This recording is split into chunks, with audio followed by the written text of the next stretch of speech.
वाहेगुरु जी का खालसा वाहेगुरु जी की फतेह। अमेरिका के अंदर सिख कौम की एक बहुत बड़ी जीत हुई है। ये जीत व्हाइट हाउस के द्वारा सिखों को दी जाने वाली है। व्हाइट हाउस के अंदर सिखों का एक बहुत बड़ा बिल वहां पर पेश किया जा रहा है। इसके बारे में हमने पिछले साल बहुत सारे वीडियोज के अंदर भी जिक्र किया था। अब ये जो बिल है 20 जनवरी को व्हाइट हाउस के अंदर पेश कर दिया जा चुका है।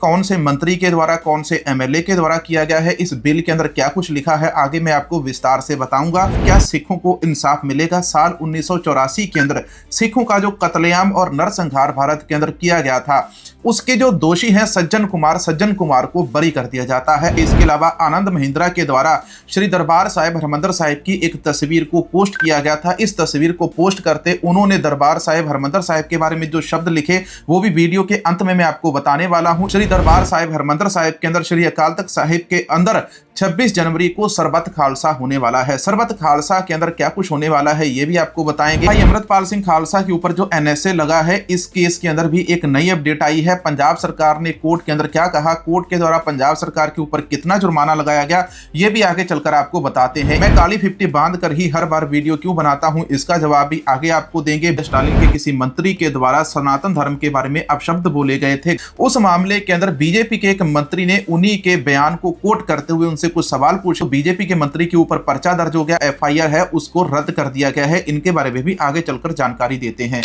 तो आइए आज के इस वीडियो की शुरुआत करते हैं।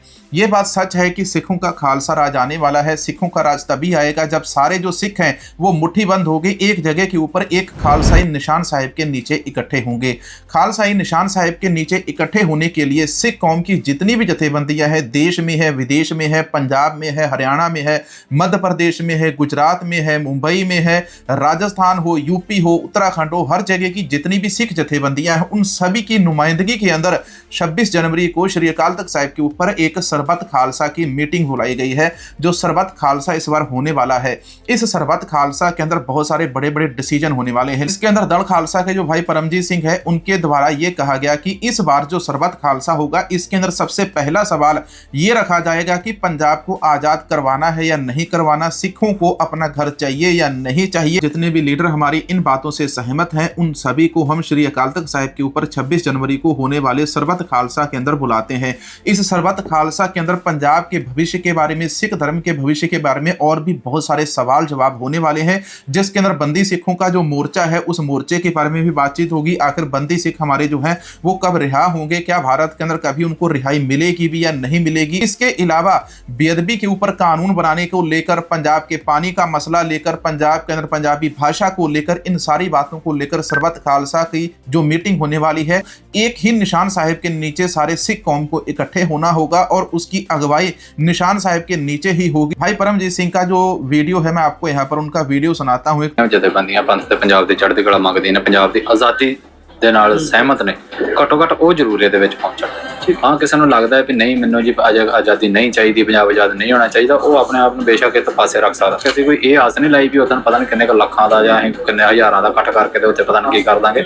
ਸਾਨੂੰ ਪਤਾ ਹੈ ਵੀ ਇਹ ਵਿਰਲੇ ਨੇ ਆਜ਼ਾਦੀ ਦੇ ਪ੍ਰਵਾਨ। ਖਾਸ ਅਪੀਲ ਹੈ ਕਿ ਕਿਸਰੀ ਦਸਤਾਰਾ ਬਣ ਕੇ ਪਹੁੰਚੇ ਹੋਣੀਆਂ ਚਾਹੀਦੀਆਂ। ਅੱਗੇ ਅਸੀਂ ਸਾਰੀ ਪਾਰਟੀ ਡਿਸਕਸ ਕਰਾਂਗੇ ਵੀ ਕਿਵੇਂ ਕਿਹੜੀ ਚੀਜ਼ ਹੋਣੀ ਚਾਹੀਦੀ ਹੈ। ਅੱਜ ਵੀ ਅਸੀਂ ਪੰਥ ਦੇ ਵਿੱਚ ਇਹ ਚੀਜ਼ ਨੂੰ ਮਹਿਸੂਸ ਕੀਤਾ ਹੈ ਕਿ ਪੰਥ ਅੰਦਰੋਂ ਇਮਾਨਦਾਰ ਹੈ, ਬਟ ਲੜਾਈ ਅਲੱਗ-ਅਲੱਗ ਪਾਸੇ ਲੜਿਆ। ਕੋਈ ਕਹਿੰਦਾ ਨਹੀਂ ਮੇਰੀ ਆਹ ਲੜਾਈ, ਕੋਈ ਕਹਿੰਦਾ ਮੇਰੀ ਆਹ ਲੜਾਈ, ਕੋਈ ਕਹਿੰਦਾ ਆਹ ਲੜਾਈ। ਤਾਂ ਸਾਨੂੰ ਲੱਗਦਾ ਵੀ 40 ਸਾਲਾਂ ਬਾਅਦ ਸਾਡੀ ਅਗਲੀ ਪੀੜ੍ਹੀ ਨੂੰ ਇੱਕ ਵਾਰ ਫੇਰ ਦੁਬਾਰਾ ਵਾਪਸ ਇਕੱਠੇ ਹੋਣਾ ਚਾਹੀਦਾ। ਆਹ ਐਲਾਨ ਅਸੀਂ ਅੱਜ ਤੋਂ ਮਹੀਨਾ ਪਹਿਲਾਂ ਵੀ ਕਰ ਸਕਦੇ, ਪਰ ਅਸੀਂ ਜੇ ਅੱਜ ਕੀਤਾ ਹੈ ਤੇ ਉਹਦੇ ਕੁਝ ਕਾਰਨ ਨੇ। ਉਹ ਇਹੀ ਨੇ ਵੀ ਅਸੀਂ ਲੰਮੇ ਸਮੇਂ ਤੋਂ ਅਲੱਗ-ਅਲੱਗ ਜਥੇਬੰਦੀਆਂ ਨਾਲ ਡਾਇਲੋਗ ਕਰ ਰਹੇ ਵੀ ਭਾਈ ਸਾਰੇ ਇਕੱਠੇ ਹੋ ਕੇ ਕਰੀਏ। ਸੋ ਉਹਦੇ 'ਚ ਜਿੰਨੇ ਕੁ ਅਸੀਂ ਇੱਕ ਸੰਘਰਸ਼ ਦੇ ਉੱਤੇ ਟਿਕੀਆਂ ਹੋਈਆਂ ਜਥੇਬੰਦੀਆਂ 'ਚੋਂ ਇਕੱਠੇ ਹੋ ਸਕਦੇ ਹਾਂ, ਅਸੀਂ ਹੋਏ ਹਾਂ। ਜਨਤਾ ਪੈਦਾ ਕੀਤੀ ਗਈ ਸ਼੍ਰੋਮਣੀ ਕਮੇਟੀ ਪਹਿਲਾਂ ਜਿਹੜਾ ਦੋਸ਼ੀ ਹੈ ਉਹ ਦੋਸ਼ੀ ਹੀ ਰਹਿਣਾ। ਇਹ ਗੱਲ ਸ਼੍ਰੋਮਣੀ ਕਮੇਟੀ ਵੀ ਸਮਝੇ। उन्होंने 15 ਦੇ ਵਿੱਚ ਜਿਹੜਾ ਕੰਮ ਕੀਤਾ है, फिर 9 साल बाद आ गया ना तख्त देते। तो दल खालसा के जो मुखी है उनकी बातें मैंने आपको सुनाई। इसके बारे में आपके क्या विचार हैं? क्या जो सिख कौम है, सिख कम्युनिटी है, एक खालसाई निशान साहिब के नीचे इकट्ठी हो पाएगी 26 जनवरी को? सरबत खालसा के अंदर कौन कौन से मते पास हो सकते हैं? इसके बारे में आपके पास भी कोई सुझाव है तो कमेंट सेक्शन के अंदर जरूर बताना। पंजाब का एक नामचीन अखबार है, इसके अंदर एक खबर छापी गई है जिसके अंदर खालिस्तानी लीडर के बारे में लिखा गया है। मैं आपको खबर बताता हूँ। पन्नू की एक और कायराना धमकी, मुख्यमंत्री और मासूम बच्चों को निशाना बनाने की। खालिस्तानी आतंकवादी गुरपतवंत पन्नू ने फिर दी धमकी। लाइव होकर कहा 26 जनवरी को मुख्यमंत्री भगवंत मान निशाने के ऊपर है। दोपहर 2:11 के ऊपर स्कूलों के अंदर होने वाले हैं बच्चों को बचा लो। क्या खालिस्तानी लीडर या खालिस्तानी एक्टिविस्ट अमेरिका कनाडा के अंदर बैठे हुए इस प्रकार के बेहुदा बयान जो है जारी कर सकते हैं? पन्नू तो हर वीडियो के अंदर अपनी बात करता है कि हम कलम के साथ लड़ाई लड़ेंगे, कलम को और बैलेट को यानी कि वोट को अपना हथियार बनाएंगे, वो किसी भी गोली बारूद बंदूक की तरफ नहीं जाएंगे। और आज की तारीख के अंदर पंजाब के एक नामचीन अखबार के द्वारा इस प्रकार से खालिस्तानी लीडरों के नाम के ऊपर खबरें छापकर आगे बेची जा रही हैं। वो व्यक्ति सिख नहीं हो सकता जो बच्चों के बारे में, स्कूलों के बारे में, विद्या अदारों के बारे में इस प्रकार से ऐसी टिप्पणियां करे। तो इसके बारे में आप क्या सोचते हैं? तो सच मानते हैं या झूठ मानते हैं? अब मैं आपको 1984 की एक खबर बताता हूं। साल 1984 के अंदर दिल्ली के अंदर सिखों का जो कत्लेआम किया गया, तो यहां पर 3000 से अधिक सिखों को मार दिया गया, उनकी नस्लकुशी की गई। और उस मामले के अंदर दिल्ली के अंदर जो हिंसा भड़काई गई थी, इसका सबसे बड़ा आरोपी था सज्जन कुमार।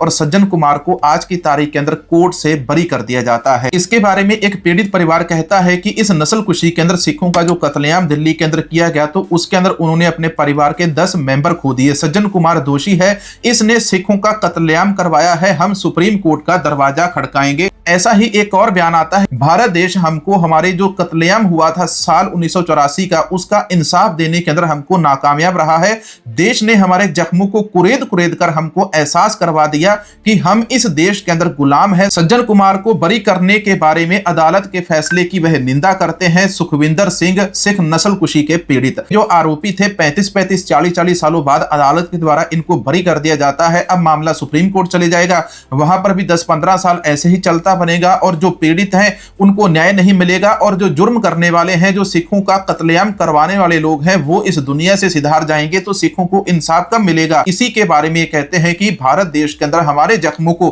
कुरेद कुरेद कर हमको एहसास करवाया जा रहा है कि तुम गुलाम हो। और इसी गुलामी को लेकर ही अब पंजाब के अंदर सरबत खालसा होने वाला है कि हमको इस गुलामी से आजादी चाहिए या नहीं चाहिए। मद्रास हाई कोर्ट के द्वारा बीजेपी के भाजपा के एक नेता है अमित मालवीय, इनके खिलाफ जो एफआईआर हुई थी उसको रद्द कर दिया। उदयनिधि है, ये स्टालिन पार्टी के साथ संबंधित है। इनके द्वारा साल 2023 के अंदर एक बयान दिया गया था। अब इनका जो बयान था, उनके भाषण को लेकर कोट करते हुए जो भाजपा नेता थे अमित मालवीय, इन्होंने उनसे सवाल पूछे, आप किस प्रकार से कह सकते हैं? तो इनके खिलाफ एफआईआर हुई, जेल भी जाना पड़ा। तो उस मामले के अंदर जो मद्रास का हाई कोर्ट है, मद्रास के हाई कोर्ट ने अमित मालवीय बीजेपी नेता के ऊपर जो एफआईआर की गई थी उसको रद्द कर दिया है। सवाल पूछने का मामला तो पंजाब के अंदर भी बड़ी तेजी से गरमाया हुआ है। पंजाब सरकार ने 785 करोड़ रुपए के जो टेंट है, केवल टेंट का खर्चा 785 करोड़ रुपया किया है पिछले 4 सालों के अंदर। इस मामले में उन लोगों ने सवाल पूछ लिए थे पंजाब सरकार से, क्या पंजाब के अंदर टेंट नहीं है? बार बार जो टेंट है वो दिल्ली से क्यों मंगवाया जाता है?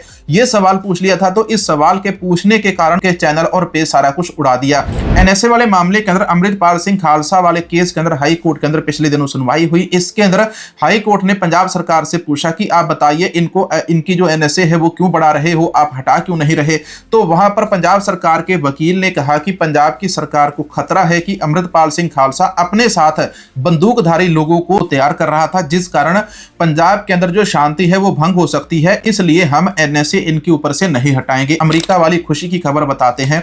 अमेरिका के व्हाइट हाउस के अंदर सिखों का एक बिल पहुंच चुका है। सबको पता होगा, बिल SB 509 कैलिफोर्निया की स्टेट के अंदर रद्द कर दिया गया था, क्योंकि वहां पर कुछ अंधभक्तों के द्वारा वीटो कर दिया गया। उसी दिन से हमने कहा था कि अमेरिका के व्हाइट हाउस के अंदर सिखों का ये जो बिल है, ट्रांसनेशनल रिप्रेशन बिल, वो वहां पर जाने वाला है। तो बिल है गाटहाइमर के द्वारा अमेरिका के व्हाइट हाउस के अंदर, अमेरिका की पार्लियामेंट के अंदर पेश किया गया है। और इसके अंदर दोनों सदनों के अंदर अब इसके ऊपर आज बहस चल रही है। गाटहाइमर ने 2 दलीय सिख अमेरिकी भेदभाव विरोधी अधिनियम पेश किया है। अब इसके अंदर क्या है, मैं आपको यह भी बताता हूं कि इस बिल के अंदर कौन कौन सी चीजें शामिल है, सिखों की इसके अंदर इतनी बड़ी जीत कैसे हुई है। 20 जनवरी 2026 को सिख अमेरिकन कांग्रेसनल काकस के सदस्य अमेरिकी कांग्रेसी जोश गाटहाइमर ने औपचारिक रूप से 2 दलीय Sikh American anti discrimination act पेश किया, जिसका नेतृत्व उन्होंने अमेरिकी सिख कांग्रेसनल कॉकस के सह अध्यक्ष कांग्रेसी डेविड वलाडाओ CA22 के साथ मिलकर किया। सिख अमेरिकी भेदभाव विरोधी अधिनियम के तहत अमेरिकी न्याय विभाग के भीतर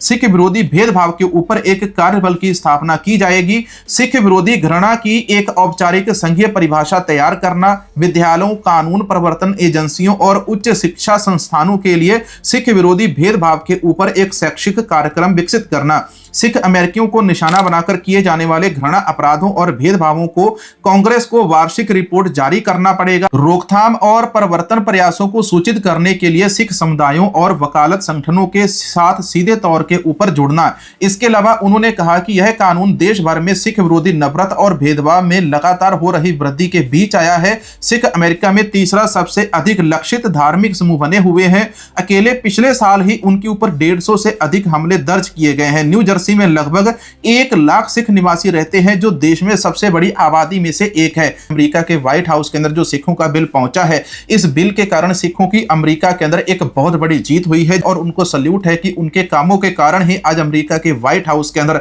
सिखों का यह बिल पहुंचा है। अमेरिका, कनाडा, यूरोप के देशों के अंदर जो सिख भाईचारा रहता है, इन्होंने सिख कम्युनिटी के भले के लिए, सिख कम्युनिटी को आगे ले जाने के लिए बहुत अच्छे काम ये कर रहे हैं, करते थे, कर रहे हैं और आने वाले समय के अंदर भी करेंगे। लेकिन इसी के साथ अमेरिका के वाशिंगटन डीसी से सिखों को लेकर सिख संगठनों को, जिसके अंदर सिख एक्टिविस्ट हैं, खालिस्तानी लीडर है, उनकी अमेरिका के राष्ट्रपति डोनाल्ड ट्रंप के साथ भी मीटिंग हो चुकी है। दिनों सोशल मीडिया के ऊपर एक खबर बहुत चर्चा का विषय बनी रही, जिस खबर के अंदर यह बताया गया कि पंजाब के 2 इलाके गुरदासपुर और पठानकोट, इन दोनों को जम्मू के अंदर मिला के जम्मू को एक अलग राज्य बनाया जाएगा और कश्मीर को केंद्र शासित प्रदेश रखा जाएगा। तो इस प्रकार से पंजाब का चौथा बंटवारा करने की जो साजिश है यहाँ पर रची जा रही है। कहीं पर भी ये जो जानकारी है ऑफिशियल तरीके से ना तो सरकार ने शेयर की है। काली 50 बांधने का मुख्य एक ही कारण है, क्योंकि भारत की जेलों के अंदर बंदी सिख बंद है और बंदी सिखों की जो सजा है कई साल पहले पूरी हो चुकी है। इसीलिए हम भी सरकार को अपने तरीके से विरोध जताते हुए हमेशा काले रंग की 50 बांधते हैं। जिस दिन हमारे बंदी सिख बरी होकर बाहर आ जाएं तो उस दिन हम भी अपनी जो 50 है उसका रंग बदल लेंगे। तो मिलेंगे एक और नई वीडियो, नई जानकारी के साथ। वीडियो के नीचे सुपर थैंक्स डोनेट कर देना और चैनल को सपोर्ट करने के लिए चैनल की मेंबरशिप ले लो, सुपर थैंक्स वाला बटन दबाओ। वीडियो को आगे सबके साथ शेयर जरूर करना। वाहेगुरु जी का खालसा, वाहेगुरु जी की फतेह।